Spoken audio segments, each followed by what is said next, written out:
Good afternoon प्यारे विद्यार्थियों। आज हम बीकॉम पार्ट थर्ड में मुद्रा के कार्यों के बारे में अध्ययन करेंगे।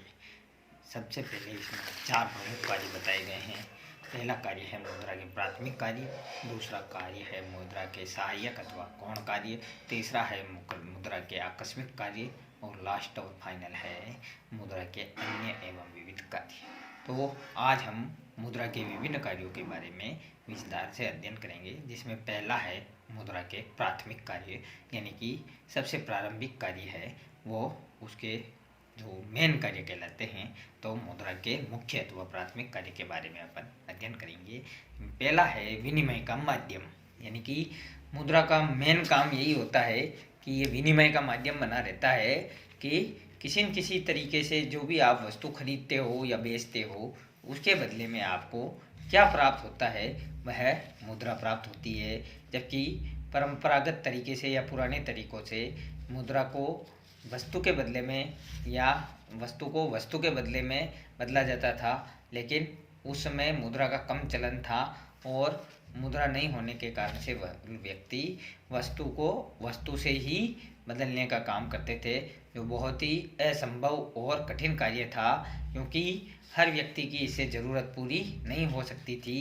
कि हर व्यक्ति ये चाहता था कि मेरे को ये वस्तु मिल जाए और उसके बदले में मेरी वस्तु वो दूसरों को दे दूं, तो ऐसा असंभव सा प्रतीत होता था। इसलिए मुद्रा का सबसे मेन काम यही है कि वो एक्सचेंज करने का काम करता है।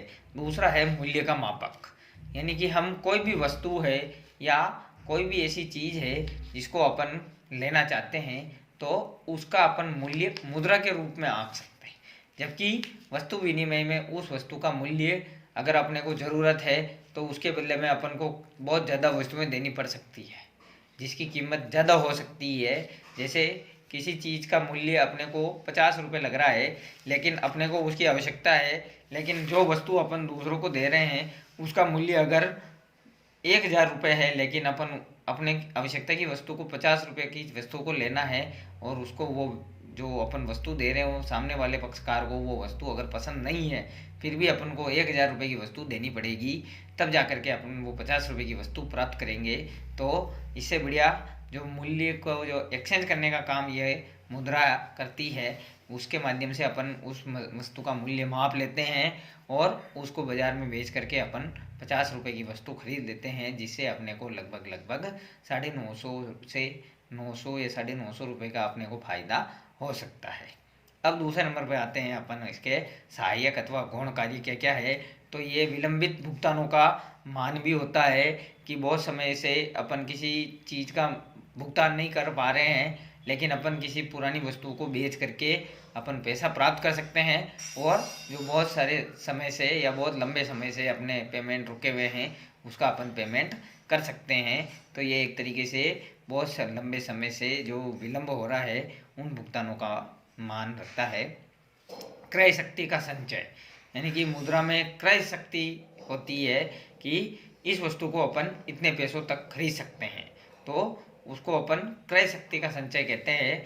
या अपन किसी वस्तु को 5000 रुपये में क्रय कर सकते हैं, या किसी चीज़ को अपन 2000 रुपये में क्रय कर सकते हैं, टीवी को अपन 8000 में क्रय कर सकते हैं, फ्रिज को अपन 25000 तक का भी क्रय कर सकते हैं, 15000 में क्रय कर सकते हैं, एसी अपन 60000 में क्रय कर सकते हैं। तो इस प्रकार से अलग अलग वस्तुओं का उसमें अपन मान रख सकते हैं, क्योंकि वह उसकी क्रय शक्ति का उसका मूल्य है, तो मुद्रा के द्वारा ही उसको अपन तय कर सकते हैं। और मूल्य हस्तांतरण का साधन, यानी कि अलग अलग वस्तुओं का मूल्य अलग अलग होता है, तो उन सभी के जो बदले में पैसा दिया जाता है या उसका मुद्रा के रूप में भुगतान किया जाता है, तो वो उसका हस्तांतरण कहलाता है।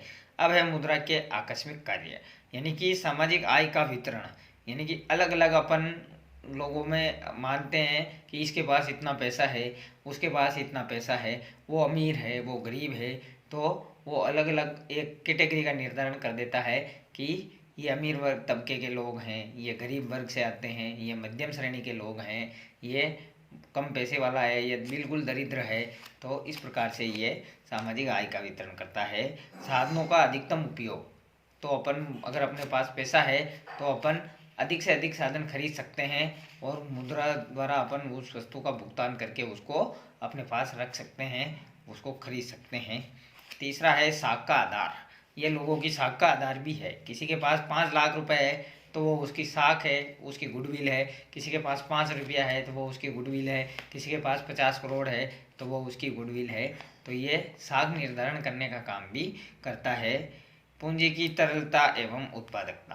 तो पूंजी की तरलता का मापन कर सकता है कि सबसे ज़्यादा आज की तारीख में जो कुछ भी ऐसी वस्तु है जिसके माध्यम से अपन आसानी से हस्तांतरण कर सकते हैं, लोग उसको मतलब आसानी से खरीद सकते हैं, बेच सकते हैं, तो वो मुद्रा के माध्यम से कर सकते हैं, ताकि आसानी से एक वस्तु दूसरी व्यक्ति के पास चला जाए या दूसरा व्यक्ति अपने को आसानी से वो वस्तु हस्तांतरित कर देते हैं। क्योंकि इसके बिना आज की तारीख में कोई भी हस्तांतरण करना इम्पॉसिबल सा लगता है, क्योंकि मुद्रा के माध्यम से लोग अलग अलग तरीक़ों से कुछ न कुछ वस्तुओं को प्राप्त कर सकते हैं और उसको बेच सकते हैं। तो ये पूंजी की तरलता एवं उत्पादकता का मतलब है कि लोग पैसा लगाते हैं। जैसे किसी ने एक व्यवसाय में 2 करोड़ रुपए लगाए और वर्ष के अंत में उसने उस 2 करोड़ से 50 लाख रुपए का लाभ अर्जित किया। इसी प्रकार से कोई 5 करोड़ लगाता है, कोई 10 करोड़ लगाता है, कोई 5 लाख लगाता है, कोई 50,000 लगाता है। सब अलग अलग तरीके से पैसा लगा करके उस पर अतिरिक्त मुद्रा का जो अर्जन करते हैं उसे मुद्रा की उत्पादकता ही कहते हैं। अब अपन इसके विभिन्न कार्यों के संबंध में जानेंगे। तो सबसे पहले तो है शोधन क्षमता की गारंटी, यानी कि वो किसी वस्तु को कितने समय तक खरीद सकता है और कितने पैसों में खरीद सकता है, वो उसकी शोधन क्षमता है। उसको फॉरफिटेड करने का काम करता है कि ये वस्तु मैं 50 लाख रुपए तक खरीद सकता हूँ, उससे ज़्यादा मैं नहीं खरीद सकता हूँ। तो उसको शोधन क्षमता करने की है गारंटी है। उसके अलावा निर्णय का वाहक। निर्णय का वाहक का मतलब है कि अपन किसी वस्तु को पसंद करने का काम कर रहे हैं और अपन के मन में विचार चलता है कि यह वस्तु अगर अपन 5 लाख रुपए तक देगा तो उसको अपन ले लेंगे, लेकिन उसके लिए अपन बेस प्राइस उसको 4 लाख रुपए ही बताएंगे। फिर धीरे धीरे धीरे धीरे बढ़ते बढ़ते अपन 5 लाख रुपए तक यानी हाउ उस वस्तु को अपन खरीद सकते हैं। तो ये इस प्रकार से निर्णय लेने का एक बहुत अच्छा वाहक है। आर्थिक विकास का आधार। प्रत्येक देश के पास अलग अलग मात्रा में मुद्रा होती है, अलग अलग मात्रा में उसका जो कैप्चिंग पावर होता है वो होता है। वो एक दूसरे पे इस प्रकार से कॉम्प्रोमाइज़ करते हैं कि मेरे पास इतना पैसा है, मैं ये आपके यहाँ पे निवेश करना चाहता हूँ, मैं ऐसे करना चाहता हूँ।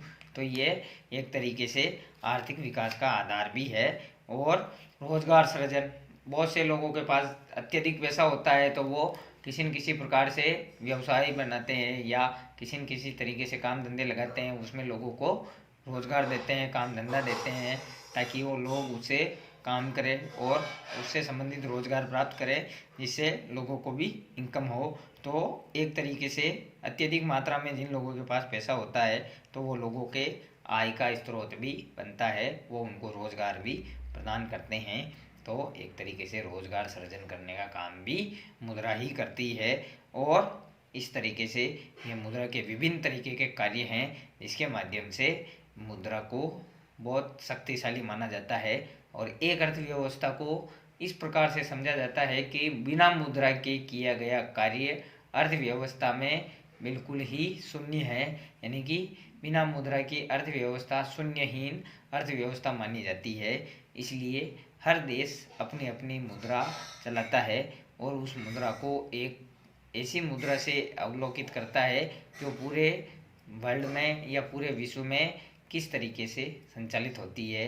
किसी देश की मुद्रा का मूल्य अन्य देशों के मुकाबले कमज़ोर होता है और किसी देश की मुद्रा का मूल्य बहुत ताकतवर होता है कि एक देश दूसरे देश पे कितना डिपेंड है। अगर वो अत्यधिक डिपेंड है तो उस देश की मुद्रा का मूल्य नगण्य होगा, बहुत कम होगा।